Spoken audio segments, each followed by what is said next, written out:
এখন আমরা দেখব আমরা জিআইএস এর যে ডেটাগুলো নিয়ে কাজ করব সেগুলোর সোর্সটা কি বা কোথা থেকে পাবো, কীভাবে কালেক্ট করব, অথবা প্রাইমারি সার্ভে আমরা ডেটা তৈরি করব, এই জিনিসগুলো আর কি, অর্থাৎ ডেটা সোর্সটা কি।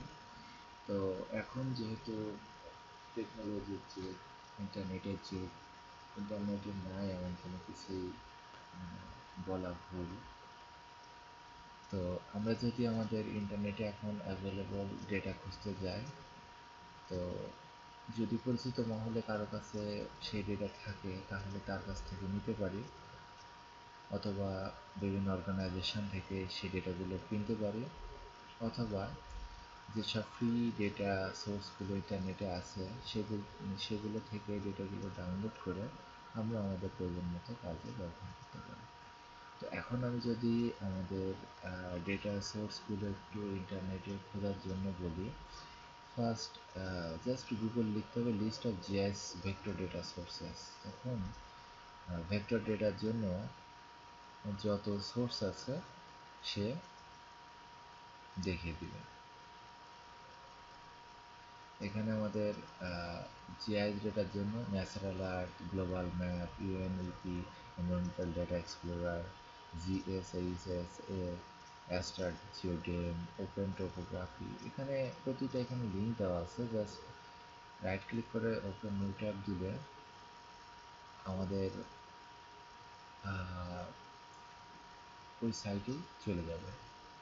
এখন এখান থেকে আমরা আমাদের কাঙ্ক্ষিত ডেটাগুলো যদি ফ্রিওয়্যার হয় তাহলে ডাউনলোড করতে পারবো, আর যদি এমন হয় যে সেটা টাকা দিয়ে কিনতে হবে তাহলে তো সেখানে অ্যাক্সেস করতে হবে ইউজার আইডি পাসওয়ার্ড দিয়ে, সেভাবে। তো আমাদের কাছে কিছু কিছু পাওয়া যাবে, যেমন কিছু কিছু ডেটা অনেক কিনতে হবে, আর কিছু কিছু ডেটা আছে যেগুলো কেনার দরকার হবে না, যেগুলো ফ্রি পাওয়া যায়। আমরা গুগল আর্থ বা গুগল ম্যাপ সম্বন্ধে সবাই জানি। এখানে অনেক হাই রেজুলেশন ডেটা আমাদের জন্য প্রিজার্ভ আছে বা থাকে। এখান থেকে ইচ্ছে করলে আমাদের প্রয়োজন মতো একটা স্টাডি এরিয়া বা যে কোনো জায়গায়, যে কোনো অঞ্চলে, এমনকি গ্লোবালি ডেটাগুলো আমরা এক্সট্র্যাক্ট করতে পারি। এক্সট্র্যাক্ট করার জন্য আমাদের এখানে গুগল আর্থের কিছু কাজ আছে বা আরজিএসের সাথে গুগল আর্থের বেশ কিছু রিলেশনশিপ আছে, সেগুলো আমাদের জানতে হবে। এটা খুব বেশি কঠিন কিছু না, একটু চেষ্টা করলে, একটু হাঁটাহাঁটি করলে, যদি আমরা মন দিয়ে দেখি যে আমাদের এটা প্রয়োজন, গুগল আর্থের থেকে এটা দরকার হবে, তাহলে আমরা এখান থেকে একটু দেখি আমরা ডেটাগুলো এক্সট্রাক্ট করতে পারি। আর অনলাইন রিসোর্সের কথা যেটা বললাম, সেখানে যদি আরও যাই, তো এখানে দেখবো যে আরও আছে যে free GIS data set, free GIS data sources, তারপরে GDAL, geospatial data abstraction library, তারপরে GI global GIS online data.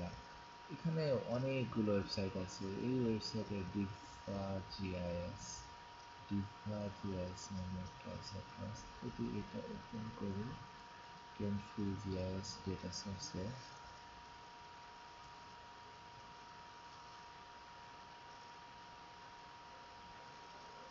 মানে জিআইএস জিওগ্রাফি ডট কমে, তাহলে দেখবো যে এখানে জিআইএস ডেটার অনেকগুলো সোর্স দেওয়া আছে।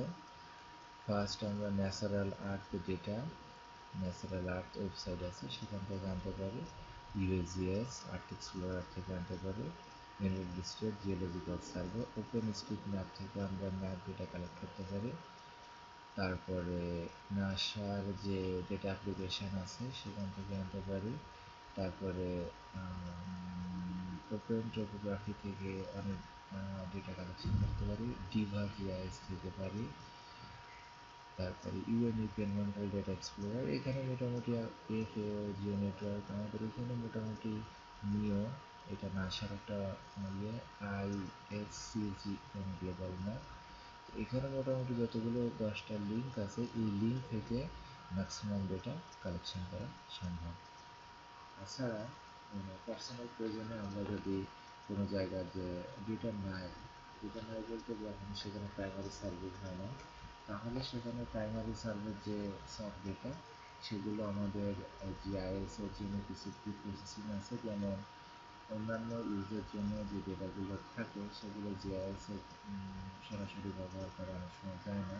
তার জন্য আমাদের জিআইএস ফরম্যাটে ডেটাগুলো কনভার্ট করে তারপরে আমাদের জিআইএস এ ইনপুট করতে হয়।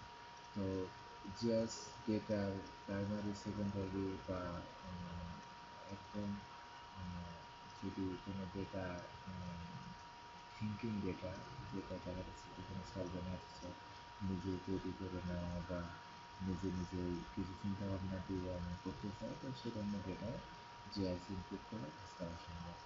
তো জিআইএস ডেটা সোর্স সম্বন্ধে এখানেই আজকে শেষ করলাম। অন্য একটা টিউটোরিয়ালে আরও কিছু আমরা দেখব।